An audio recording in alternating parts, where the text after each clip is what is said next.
Assalamu alaikum dear student, welcome to my channel mathematics Salahuddin and your teacher Salahuddin. आइए, जैसा कि हम पिछले वीडियो के अंदर एक्सेस सीरीज 7.1 क्वेश्चन नंबर 6 के 3 क्वेश्चंस को हम हल करते हुए आ रहे हैं। जैसा कि पिछले वीडियो के अंदर हम 2 क्वेश्चंस को हमने सॉल्व किया था, जिसके अंदर पार्ट 1 के अंदर मैंने कम्प्लीटली एक्सप्लेन किया हूँ कि हमारा पैरेललोग्राम क्या होता है, रेक्टेंगल क्या होता है, स्क्वायर क्या होता है, क्रॉम्स क्या होता है। जैसा कि क्वेश्चन के अंदर बताया गया था कि यहाँ हमें कौन से शेप में है, कौन से फॉर्मेट में है क्वाड्रिलेटरल, यहाँ पर हमें फाइंड आउट करना है। आइए क्वेश्चन नंबर 3 को हम देखते हैं। जैसा कि क्वेश्चन नंबर 3 यहाँ पर दिया गया है 4,5 एंड 7,6, 4,3 एंड 1,2। आइए इसे हम हल करते हैं। सबसे पहले से हम इसे पार्ट में अलग कर लेंगे। सबसे point A is equal to 4,5, B is equal to 7,6, C is equal to 4,3 and D is equal to 1,2। तो यहाँ पर 4 पॉइंट्स हैं। यहाँ पर 4 पॉइंट्स को फाइंड आउट करके देखना है कि हमारा शेप या फिर स्क्वायर में बनता है, या फिर कॉर्म से बनता है, या फिर रेक्टेंगल बनता है, या फिर पैरेललोग्राम बनता है, जैसा कि पिछले वीडियो के अंदर हम एक्सप्लेन कर चुके हैं। तो आइए इसे हम डिस्टेंस फार्मूले से हम देखते हैं कि यहाँ पर AB का फासला क्या हो, AB का डिस्टेंस क्या होगा, और BC का क्या होगा, और फिर इसके बाद CD, उसके बाद में AD। इस तरह हमें यहाँ पर फाइंड आउट करते हुए यहाँ पर आएंगे। तो आइए सबसे पहले हम AB के लिए यहाँ पर फाइंड आउट करेंगे।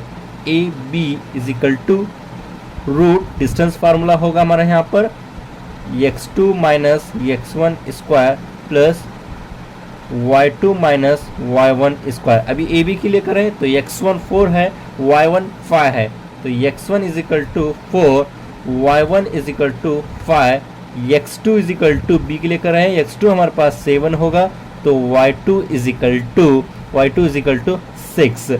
तो यहाँ पर डिस्टेंस फार्मूला से लेंगे तो रूट x2 क्या है हमारे पास, x2 7 है, फिर उसके बाद ये x1 देखेंगे, x1 4 है, स्क्वायर का स्क्वायर, प्लस फिर उसके बाद हम यहाँ पर देखेंगे कि y2 क्या है हमारे पास। यहाँ पर y2 को हम ये लोग यहाँ पर फाइंड आउट करेंगे।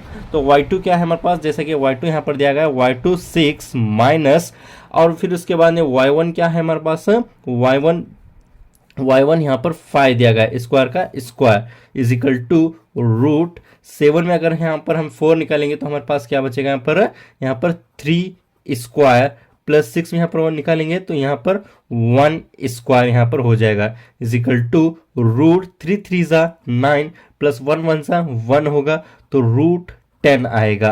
तो यहाँ पर हमारा आंसर क्या आ रहा है, AB का डिस्टेंस फार्मूला क्या हो रहा है, AB is equal to root 10। यहाँ पर हमारा AB फाइंड आउट हो गया। तो आइए अब यहाँ पर हम BC के लिए फाइंड आउट करेंगे। BC के लिए देखते हैं, BC is equal to the distance formula होगा तो x2 minus x1 square plus y2 minus y1 square. Okay, अब यहाँ पर हम इसे BC के लिए फाइंड आउट करके देखते हैं। तो BC यहाँ पर हमारे पास ये B पॉइंट है और C पॉइंट है। तो यहाँ पर देखिए x1 हमारे पास B के लिए करें तो x1 आपका 7 होगा और y1 हमारे पास 6 होगा, और उसी तरह x2 देखेंगे BC के लिए कर रहे हैं तो x2 is equal to 4, y2 is equal to 3। आइए इसे डिस्टेंस फार्मूला से देखते हैं। जैसे कि डिस्टेंस फार्मूला हम डाल के रखे हैं, यहाँ पर x2 हमारे पास 4 होगा और x1 हमारे पास 7 होगा, स्क्वायर का स्क्वायर प्लस का प्लस, y2 3 है और y1 हम देखेंगे तो y1 हमारे पास 6 दिया गया, स्क्वायर का square is equal to root 4 में अगर हम 7 निकालेंगे तो 4 छोटा है, तो यहाँ हमारे पास साइन, यहाँ पर आंसर हमारा साइन में आएगा, तो यहाँ पर क्या होगा हमारे पास 3 स्क्वायर प्लस यहाँ भी 3 में 6 निकालेंगे तो 3 छोटा है, तो यहाँ पर माइनस में आंसर आ जाएगा, तो ये रूट 3 हो गया। अब यहाँ पर देखिए is equal to minus into minus is equal to plus होगा, तो 3 3 ज़ा 9 होगा, तो दो यहाँ पर माइनस स्क्वायर में है तो यहाँ पर प्लस होगा, अगर माइनस क्यूब में होगा तो यहाँ पर आंसर माइनस में आएगा, तो प्लस का प्लस ये होगा हमारे पास, यहाँ पर फिर उसी का आंसर इसी तरह आएगा, तो यहाँ पर 9 आ जाएगा। तो चलिए फिर आगे देखते हैं। यहाँ पर जैसा कि root 9 plus 9 is equal to root 9 में 9 अगर मिलाएंगे तो हमारा आंसर क्या हो रहेगा, AD यहाँ पर आ जाएगा। तो चलिए स्टूडेंट्स, यहाँ BC भी फाइंड आउट हो गया, रूट 18 यहाँ पर हमारा आंसर आ रहा है। अब आइए यहाँ पर हम देखते हैं, जैसा कि BC फाइंड आउट हो गया, अभी हम यहाँ पर CD के लिए फाइंड आउट करेंगे।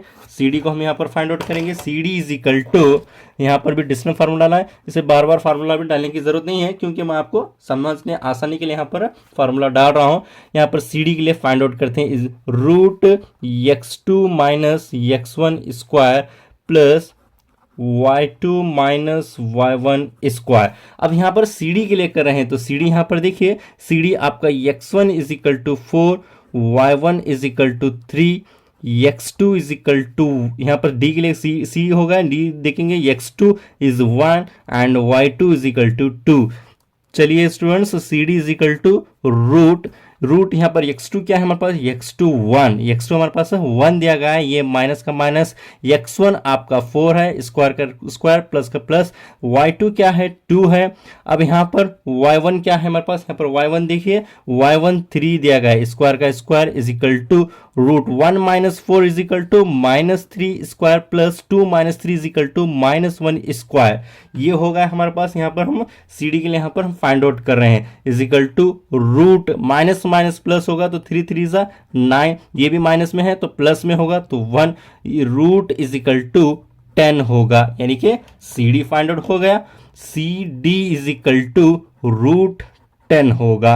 अब आइए सी डी के बाद हम देखते हैं ए डी के लिए यहाँ पर हम फाइंड आउट करते हैं। तो चलिए ए डी के लिए हम यहाँ पर फाइंड आउट करेंगे, लेट ए डी। अब यहाँ पर ए डी का भी डिस्टेंस फार्मूला रख लेंगे। ए डी के लिए जैसा कि हम ए बी फाइंड आउट हो गया, फिर उसके बाद बी सी फाइंड आउट हो गया, फिर उसके बाद में सी डी भी फाइंड आउट हो गया। अब यहाँ पर देखते हैं कि यहाँ पर शेप हमारी कौन सी बनती है, यहाँ पर पैराग्राम होता है या फिर स्क्वायर होता है या फिर क्रॉम्स में होता है। यहाँ पर देखेंगे रूट, तो यहाँ पर देखेंगे हम रूट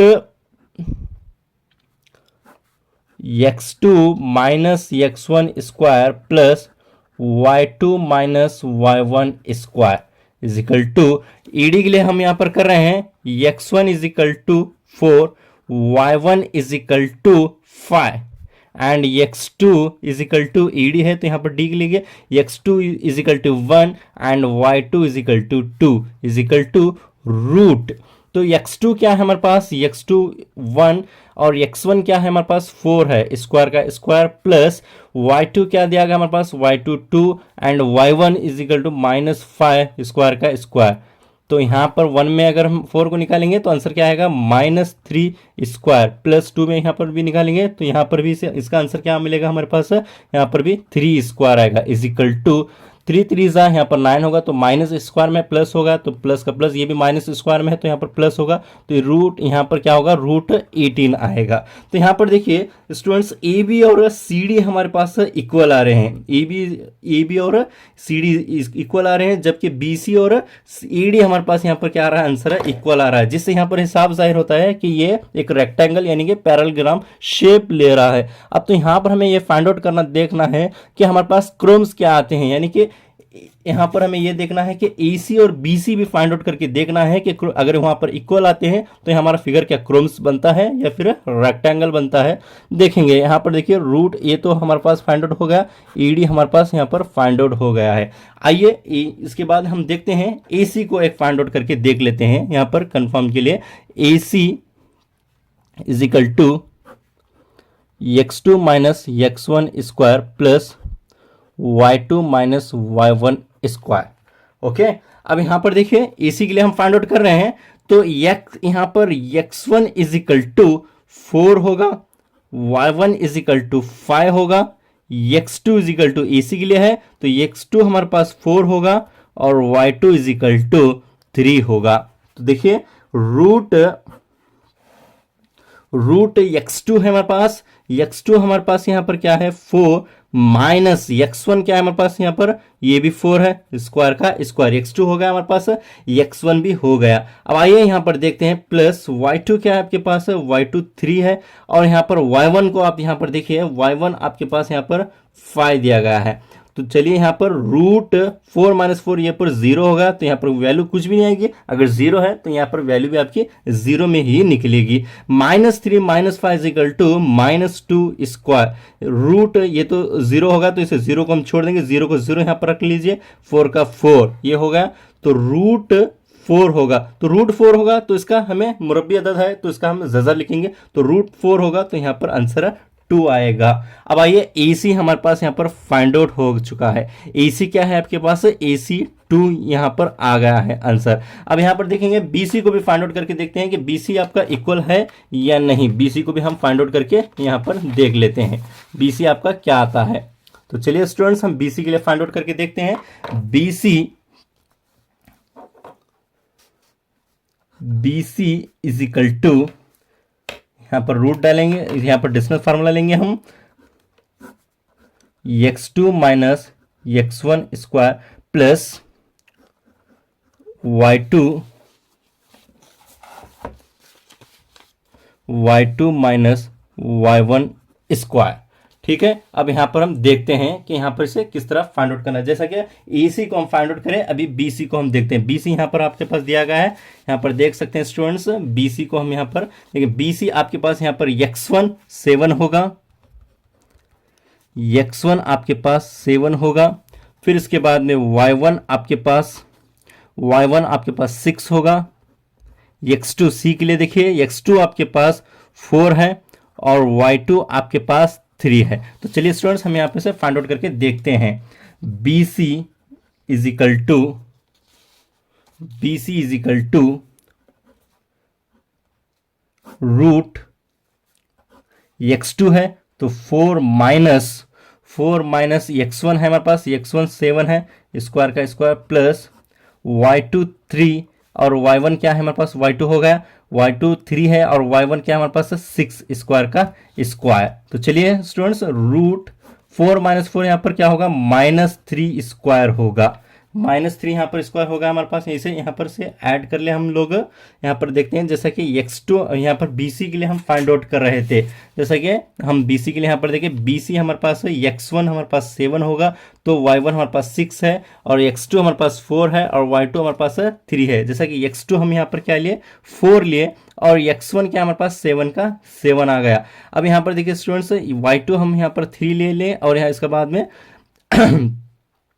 x1 क्या हमारे पास, यहाँ पर y1 क्या है हमारे पास 6 दिया गया था, तो यहाँ पर -3 होगा तो ये भी -3 स्क्वायर का square is equal to root, आपके पास क्या होगा, ये 9 होगा प्लस माइनस इंटू माइनस, ये भी क्या होगा प्लस होगा तो ये भी 9 आएगा is equal to root 9 plus 9 आपके पास 18 आएगा। यानी कि रूट आपका 18 आ रहा है तो इसे हम आंसर 18 भी रख दे सकते हैं या फिर इसे आंसर इस तरह भी ले सकते हैं। 9 1 ज़ा 9, 9 2 ज़ा 18, तो इसे भी रख के यहाँ पर 9 को अगर हम बाहर लेंगे तो यहाँ पर 3 होगा, 2 का 2, यानी कि BC आपका फाइंड आउट हो चुका है। BC आपका क्या है 3√2, यानी कि AC और BC आपका इक्वल नहीं आ रहा है, यहाँ पर इक्वल नहीं आ रहा है तो इसे हम इस तरह भी यहाँ पर से फाइंड आउट करके यहाँ पर रख दीजिए। जैसा कि हम यहाँ पर आंसर इस तरह लिखेंगे,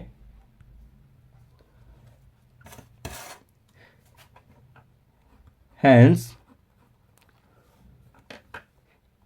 EB is equal to CD।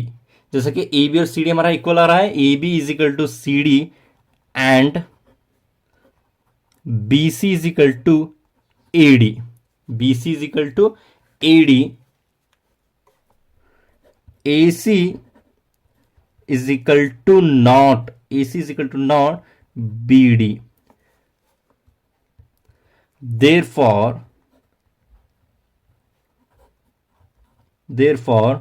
quadrilateral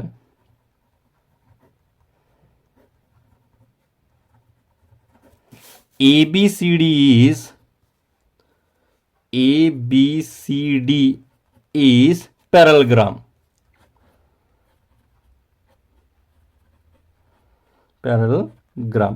students ये आपका आंसर है, जैसा कि हम यहाँ पर फाइंड आउट कर चुके हैं। यहाँ पर आप देख रहे थे जैसा कि यहाँ पर क्वाड्रिलेटरल फॉर्मेट यहाँ पर फाइंड आउट करने के लिए कहा गया था, जैसा कि EB और CD आपका इक्वल है, EB और CD आपका इक्वल है। यहाँ पर जैसा कि हम यहाँ पर ट्राइंगल भी बनाकर यहाँ पर रख देख सकते हैं।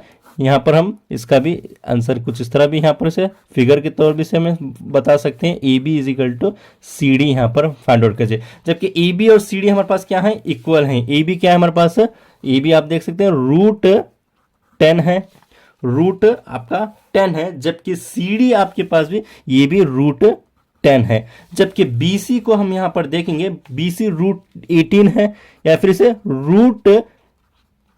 √3 भी इसे इस तरह रख सकते हैं यहां पर, जबकि AD भी आपका यहां पर क्या है √18 है, यानी कि 3√2 यहाँ है। AC और यहाँ पर क्रोम्स आपके इक्वल नहीं है, यहाँ पर क्रोम्स इक्वल नहीं है, जबकि ये कंप्लीटली स्क्वायर नहीं बनता है। तो आपका आंसर कुछ इस तरह लिखेंगे, AB = CD and BC = AD, AC = not BD, therefore quadrilateral ABCD is a parallelogram।